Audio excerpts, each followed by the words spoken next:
Today I would like to show you my last EOS Busking setup I was using for a party with DJ. The basic setup consists of 6 moving lights, 8 LED washers, 15 LED powers, 4 LED bars with single pixel control, 3 conventional powers and a 3000 watt fog machine. The whole setup is controlled via an einen with an external fader wing with 20 faders and 2 touchscreens attached. As always, I prepared everything in augmented, so I just need to go into the venue and adapt a few focus, color and beam palettes. In combination with groups, I used them to build my basic looks. On the very right of my fader wing, I recorded all my fixture groups to submasters to bring up lights to the scene. It also enables me to adapt to the beats by pressing the bump button. And I'm using this a lot, for example when the DJ fades between 2 songs, so you can really feel the beat during this period. As soon as the people then realize the song, I'm switching and bringing up some lights or chases again. Next I have a fader for the movements of all my moving lights. The fader consists of a cue list containing different kinds of focus effects for a group of all spots and wash movers. The chase can be selected with the go and go back buttons. The fader itself enables the effect. And I have an additional fader for the global effect rate speed of the focus effect. Next to this, I have a few faders for different kind of chases. The first one is for all spot moving lights. I also have one for my wash movers, LED bars and LED powers. The speed is again controlled via a global effect speed fader. For all fixtures with LED color mixing, I have a combined color effect cue list. A big advantage of effect cue lists is the reduced number of faders I need as I combine them. This is especially helpful for larger setups or if you're running out of faders. It also helps keeping the overview. The disadvantage of this method is that it requires a lot of preparation time compared to single effect faders. But if you use the show file more often, the extra effort is definitely worth it. On the next fader I can flash my power cans. I always place this kind of faders on the left or right side so I can find and access them very quickly if I need them. Next to this there's the fog machine, very important for big party gigs. Then there are 3 global effect rate faders.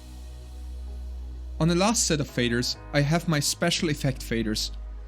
The very right one is the blind effect for my LED bars. The blind effect sets the bars to warm white with full intensity. This timing results in the fade effect you expect from a blinder, especially if orange is the background color. Left to this fader I have a strobe effect for all my wash heads in open white. And next to this I have a fader that strobes the LED powers with the currently selected color. I would like to note that I always drive my LED powers in a mix mode that has a dedicated strobe channel. This makes it a lot easier to make this kind of color and intensity independent strobe buttons. This next fader turns all moving lights to open white with full intensity. Next to this, there's my strobe button. This button strobes all my moving lights that are turned on. The combination of both can result in very cool busking effects. And now there's one more thing, my main cue list.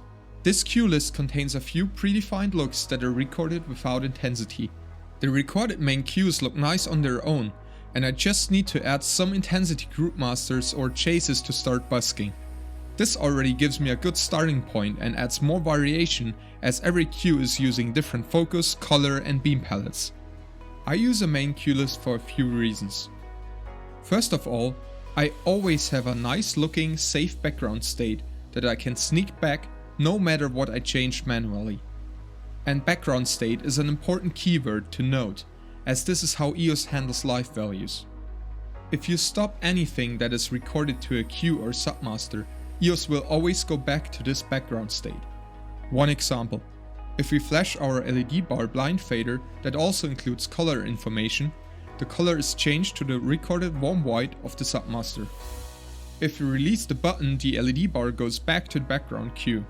The bars do no longer show the color of the color palette that has been selected before. This can really look cool if my LED bars fade out to orange as an example. But you can also prevent this from happening in 2 ways. The first option is to record the current look to a new cue in a cue list. The second one is to run the colors from somewhere else. One example is running color from the color effect queue list. Or I could build a queue list that has a set of color palettes I can switch back and forth in a similar way. This solution is very common for bigger busking shows. Another reason I use a main queue list with different looks is so I don't need to rush through all sorts of groups and palettes at the beginning of a song.